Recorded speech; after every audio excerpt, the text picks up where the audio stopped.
bejana berhubungan. Nah, misalkan kita punya bejana seperti ini. Nah, coba bejana ini kita isi air. Apa yang terjadi? Oke, yang terjadi kayak gitu ya. Nah, airnya itu akan sama nih semua. Oke. Nah, tapi ini hanya berlaku kalau apa? Kalau zat yang di dalam ini sejenis semua. Artinya misalkan kalau air ya air semua gitu ya. Nah, kalau zat yang diisi beda tidak berlaku. Nah, jadi kita bisa bilang konsep bejana berhubungan ini adalah gimana? Jadi permukaan pada zat cair yang sejenis. Jadi ingat ya, harus sejenis pada suatu bejana berhubungan, pada suatu bejana berhubungan akan bagaimana? Oke, dia akan mendatar. Yang dimaksud dalam mendatar itu ini ya, mendatar gitu ya. Oke. Dan apa? Dan sama tinggi.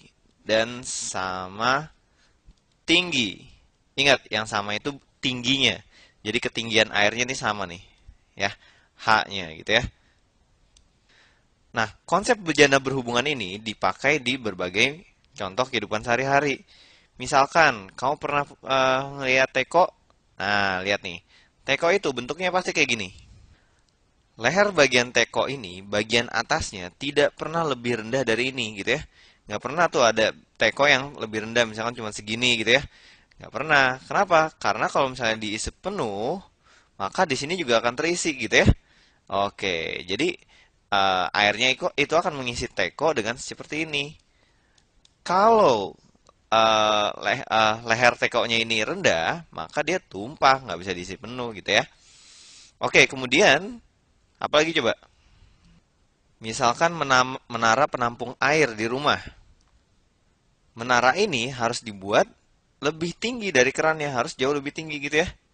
Oke, coba misalkan selangnya seperti ini ya. Nah, si air ini akan berusaha menyamakan tingginya dengan tinggi ini. Gitu. Tingginya bukan berusaha sama nih. Nah, karena tingginya berusaha sama, maka apa yang terjadi? Iya, dia menekan keran ini sehingga ketika kerannya dibuka, set, airnya keluar gitu ya. Kalau airnya dibiarin keluar terus gitu ya, maka apa yang terjadi? Iya, air yang di tangki ini akan habis sampai seberapa? Ya, sampai ketinggian dari keran ini gitu ya. Yang bagian bawah ini nggak akan habis karena kerannya setinggi ini gitu ya. Jadi dia akan habis sampai segini aja. Karena itulah konsep bejana berhubungan. Dia berlaku seperti itu karena konsep bejana berhubungan gitu ya. Oke, tadi kita udah lihat bahwa bejana berhubungan itu berlaku ketika jenis zat cairnya sama, artinya sama-sama air gitu ya. Nah, sekarang apa yang terjadi kalau jenis zat cairnya berbeda? Oke, misalkan aku kasih air di sini, sekarang air, kemudian aku tambahkan minyak di sini. Minyak. Nah, apa yang terjadi? Ya, yang terjadi adalah seperti ini. Set, set. Ya, ini adalah minyaknya nih. Oke, ini adalah minyak dan ini adalah air. Nah, bisa dilihat bahwa sekarang ketinggiannya berbeda. Ini ketinggiannya H1, sementara kalau kita lihat set.